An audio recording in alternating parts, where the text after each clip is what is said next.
এইবার আমরা খুব ছোট্ট একটা মজার কাজ করব। আচ্ছা, দেখো, এটা হচ্ছে একটা ব্যাটারি। ওকে। আমরা এখন যেটা করব এটা হচ্ছে একটা মোটর। মোটর বানাবো? হ্যাঁ। মোটর কি করে? মোটর হচ্ছে কারেন্ট দিলেই ঘুরে।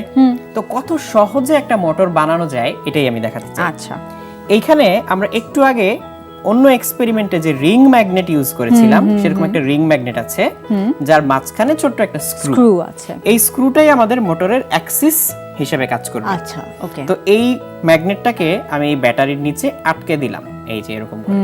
তাহলে এই চুম্বকের কারণে ও ব্যাটারি থেকে পড়ে যেতে পারে না। এখন তো কারেন্ট দেওয়া লাগবে, তাহলে কারেন্ট দেওয়ার জন্য আমি এরকম তার ইউজ করতে পারি, যে এরকম তার। তো এরকম একটা নরমাল তার, এর এক মাথা আমি ব্যাটারির নেগেটিভ প্রান্তে দিলাম, আরেক মাথাটা খুব সাবধানে আমি চুম্বকের গায়ে টাচ করব। তাহলে এই চুম্বকের গায়ে টাচ করলে দেখো কি হয়। এই যে চুম্বকের গায়ে টাচ করলাম, দেখো আরে কি হচ্ছে, ঘুরছে।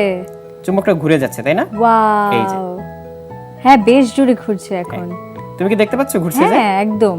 এবং কাগজটা একটা রেফারেন্স হিসেবে কাজ হ্যাঁ করছে। হ্যাঁ, কাগজটা আমি এই কারণেই দিয়েছিলাম যাতে দেখে বোঝা যায় যে এটা ঘুরছে। ওয়াও।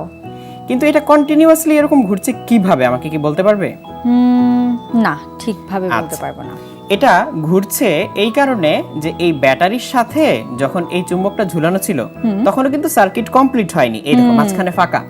বাট যখনই আমি এই তারটাকে এই চুম্বকের গায়ে টাচ করে দিচ্ছি তখন সার্কিট কমপ্লিট হচ্ছে। এই দেখো কত জোরে ঘুরে, দেখো কত জোরে ঘুরে জিনিসটা, একদম সেন্টারে ধরে ঘুরছে। হ্যাঁ। সো তখন এই সার্কিট কমপ্লিট হওয়ার কারণে এর ভিতর দিয়ে একটা বিদ্যুৎ প্রবাহ হচ্ছে। আর আমরা জানি বিদ্যুৎ প্রবাহ হলেই ম্যাগনেটিক ফিল্ড তৈরি হয়।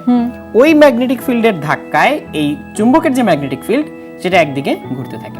তো এই কারণে হচ্ছে আমরা এরকম রোটেশন। এভাবে কি আমাদের, এটা কি আমাদের যে কোনো মোটরের প্রিন্সিপাল, তাই না? যে কোনো মোটরের প্রিন্সিপালই এইটা, যে আমরা একটা ম্যাগনেটিক ফিল্ড দিয়ে আর একটা ম্যাগনেটিক ফিল্ডকে ধাক্কা দিব, ধাক্কা দিলে ঘুরতে থাকবে। সেটা ইন্ডাকশন মোটর হোক, ব্রাশড মোটর হোক। যেমন আমরা এখন যে প্রিন্সিপালটা দেখলাম এটা আসলে ব্রাশড মোটরের প্রিন্সিপাল তুমি বলতে পারো, যেখানে অ্যাকচুয়াল কন্টাক্ট হয়। তবে আরেকটা বিষয় একটু মনে করিয়ে দেই, এই ব্যাটারিটা কিন্তু রিচার্জেবল ব্যাটারি না। এটা নরমাল একটা ব্যাটারি, এটা নন রিচার্জেবল ব্যাটারি। এই মোটর চালাতে গেলে এই ব্যাটারিটা খুব দ্রুত শেষ হয়ে যাবে। বাট মোবাইলের ব্যাটারি দিয়ে কেউ এই এক্সপেরিমেন্টটা করতে চাইলে দুর্ঘটনা ঘটতে পারে, কারণ অনেক বেশি কারেন্ট সে দিতে পারে। এটা এই জন্য বলে দেয়া যাতে সবাই এই এক্সপেরিমেন্টটা করার সময় এরকম একটা ব্যাটারি ব্যবহার করে, অন্য কোনো ব্যাটারি যাতে বেশি পাওয়ারফুল ব্যাটারি যেন ব্যবহার করতে যায় না, কারণ এটার মানে রিঅ্যাকশন কি হবে উই ডু নট। খুবই ভালো লাগলো ভাইয়া, এবং ধন্যবাদ তোমাকে আমাদেরকে এত সুন্দর সুন্দর কতগুলো ম্যাগনেটিক এক্সপেরিমেন্ট দেখানোর জন্য।